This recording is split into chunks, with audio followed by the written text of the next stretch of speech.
say sometimes they're successful or their home is spared. It was just a much different situation now and a very different dynamic that we're dealing with. Because if you talk, you hear from LA County Sheriff Robert Luna, and when they start talking about the deaths that continue to climb, that he is saying that the majority of deaths are those who decided to stay. And in one case, very tragically, they actually found a person who had been trying to save their property with the hose still in his hand. So it's one of those situations right now where we've seen mass devastation, a situation that is definitely very different than other fires that we have covered before. And this time around, it's just, it's probably just not a wise idea. Exactly. We have seen many folks save their homes with the garden hoses. We've seen it in the Woolsey fire. And my photographer, Armando Hernandez, is pointing out that we are feeling the wind pick up here. Again, we're on Banyan and Westridge, not far from Cordelia.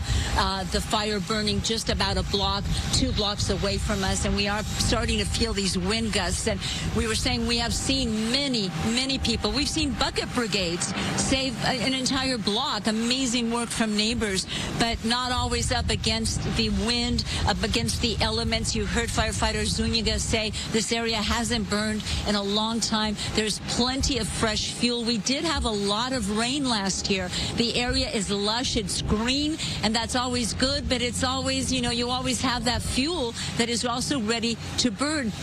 You have light fuels, as firefighters call them, and that just can take off. That home you're seeing there is high on a hill. It's considered sort of remote, even though it is still part of this neighborhood.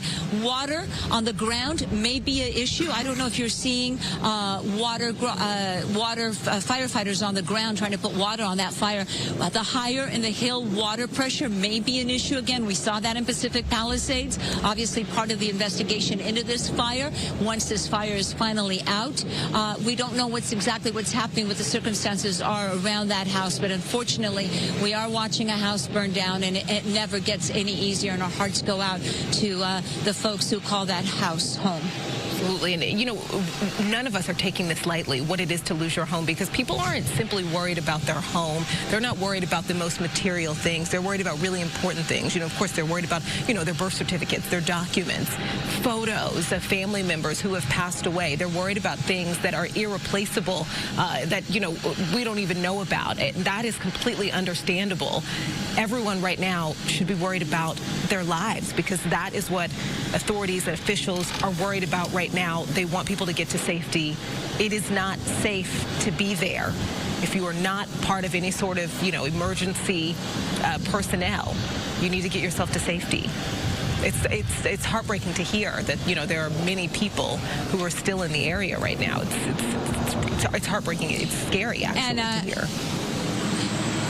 And Brooke and Bob, it's worth mentioning, and you mentioned it earlier, there are several people that are missing, reported missing, and we broke the news earlier this morning that homicide detectives and the medical examiner are now at 2 different locations where possible human remains have been found again. We're talking about rubble in Topanga. We're talking about another area in Altadena, and investigators are there. Obviously, it will be the medical examiner who determines if those are indeed human remains. We've already seen a resident of Malibu lose their life. Their human remains have not, as far as I know, been positively identified, but someone who lived with them said that that person had chosen to stay behind to try to protect their property. The human remains were found after that person was reported missing by the roommate or the family, the loved one, and now the coroner, the medical examiner, is working to identify them. So it's extremely tragic, and we still have, I believe, over a dozen people that have been reported missing. 13 is what Sheriff Luna had said, that 13 people had been reported missing, and he believes that at some point that number is going to climb. They actually now have a family assistance center that they are going to put in Pasadena on Green Street, so that folks who still haven't heard from their loved ones can go there, and the Sheriff's Department can send their deputies to these fire zones to try and check it out. We saw one of the scenes earlier from our sister station KTVU. Tom Vakar was at one of those spots this morning as we watch that water drop, as we said. It's phenomenal to watch. It really is. It feels it's a moment of relief that you get, that takes over, because, you know, we're all in this space. No matter where you live, where you're from, everyone wants this to be over. Everyone is thinking about those who have lost everything, thinking about those who have lost family members. As that death toll climbs, and, you know, potentially there are incidents, obviously, that, you know, we won't even know about for days to come. Right. So they're going to send out those teams, and as I was saying, that live shot that we saw from our crew there on the ground, they brought out cadaver dogs because the home itself had been completely decimated, and it's no telling where this person who was missing, whether or not they're there or whether or not they're not. And so the dogs are there to see if there are any signs of life whatsoever, or you know, to search for bodies, unfortunately, through the rubble. 13 missing so far. And that's just the sheriff's count. Right. Just the same as the death toll. He has different numbers than other emergency crews, other, you know, emergency responders. And, you know, the death toll, the larger number, it is larger than the sheriff's count. Yeah. So that 13 missing, that number as well can grow. Yeah. The fire continues to burn here, and part of it is also the fuel. So the structure will just continue to burn, and we've seen the before and after of homes, and as we look at what looks now almost like a moonscape in the Palisades, because the homes are completely leveled, but some of the homes still standing. It takes time for some of this material to burn, but eventually this home or this piece of property and lot will look just like the other lots, with the home completely burned to the ground. But the fire continues to burn. We saw the water drop there. It was effective for a moment, but there's still so much there that is still burning, so it continues to rage at this hour. I think right now we want to go back to Gigi Graciette. She's just a block or so away from what we're watching right now. Gigi, you're talking to someone there on the phone, right? I believe we have a phoner. Do we have that, Director? We've been talking off camera, just through text messages, and with firefighters. We've been doing this since the fire started, getting their perspective. Many firefighters retired, many firefighter specialists who have fought some of the biggest wildfires that we've seen here in the state and in other states. And we wanted to get their perspective to see what they were thinking, what they think of the Palisades fire. Do we have that phone call right now? Do we have that interview? Yeah, Hello? I'm here. All right.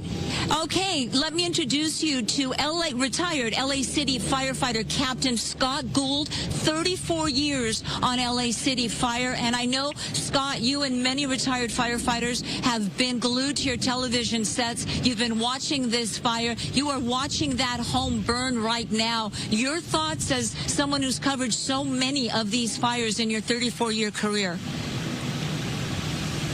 Well, as we can see, that the fire is now transitioned from a urban interface into a rural interface. And these homes that are in the wilderness like this, that have limited access, they don't have any water supply, they don't even have swimming pools to draft from.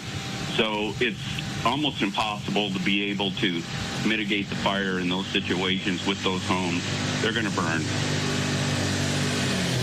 You've been watching the Palisades fire since it broke out Tuesday morning at 10:30. Scott, have you seen something like this, the destruction block after block, entire neighborhoods just leveled? Yes, I have. As a matter of fact, I was at the 1993 Malibu fire, which would have been over 30 years ago. And we had the exact same situations occurring. where the fire was burning from block to block to block. A matter of fact, here it is 30 years later, and we had the exact same thing occurring where we didn't have water in the hydrants, and we had the draft from the swimming pools. So it's just perplexing to me that 33 years later we're reliving the same thing all over again, and nothing has been done to address the situation. And we know that watching a home burn and having no water to be able to fight that fire with has to be one of the most frustrating and sad things that a firefighter can possibly go through. Yeah, it's very frustrating because we dedicate our lives to saving people and their homes, and you're rendered useless. And I can't think of a better word than frustrating.